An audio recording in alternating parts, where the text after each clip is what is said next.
Although the title of Richard Wilbur's poem, Love Calls Us to the Things of the World, may sound like an ordinary romantic poem about two young lovebirds, it actually is about a much deeper and intellectual type of romance.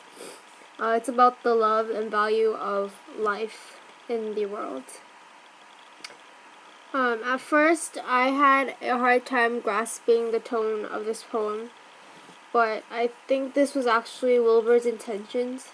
The rather dissimilar combination of humor and seriousness is similar to the poem's comparison between the soul and the body. I had to dig deep, really deep, in order to understand the second part of the title, "To the Things of the World," because Wilbur uses metaphor. The floating laundry is actually a representation of the floating and freely moving soul. The non-formulaic structure of the poem. So this poem is a prose poem. Also illustrates this, the freely moving soul. The soul, the actual content of one's body is joyful, able to be joyful, living the impersonal breathing, and thus is saying that the nature, the earth, nothing, non-materialistic aspects of life can bring happiness. In order to portray the goodness and moral of the poem, Wilbur actually criticizes the materialistic society. For example, in line 19, from the punctual rape of every blessed day, quote, he says, our souls experience the harm of being raped to fit into the cramped and biased society in what could actually be a much more valuable day, which is described in the next stanza. Now, I'm going to talk about the last two stanzas, which are basically the most complicated stanzas in the poem.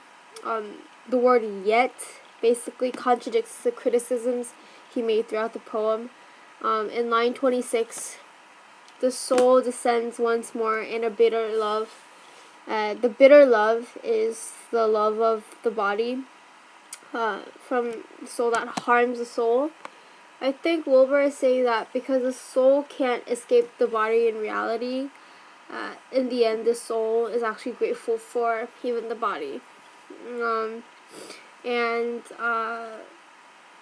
The last stanza describes the confusion and complexity we as humans go through in trying to accustom to two completely contradictory frames of life. I chose this poem because the idea of a separate soul and a body interested me.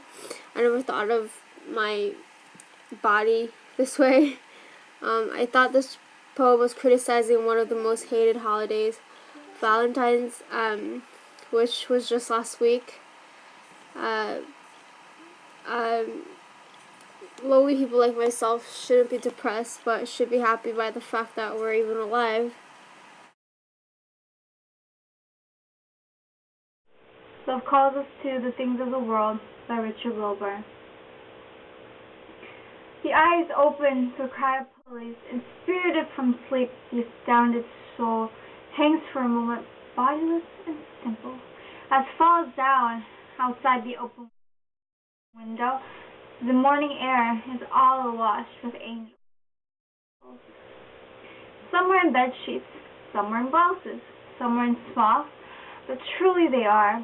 Now they are rising together in calm swells of helicon feeling, filling whatever they wear with the deep joy of their impersonal breathing. And now they are flying in place, conveying the terrible speed of their omnipresence, moving and staying like white water. And now of a sudden, they swoon down into so rapt a quiet that nobody seems to be there. The soul shrinks from all it is about to remember, from the punctual rape of every blessed day, and cries, Oh, let there be nothing on earth but laundry, nothing but rosy hands in the rising steam, and clear dances done in the sight of heaven. Yet, as the sun acknowledges with a warm look the world's hunks and colors, the soul descends once more in bitter love, to accept the waking body, saying now in a changed voice as the man yawns and rises. Bring them down from their ruddy gallows. Let there be clean linen for the backs of thieves.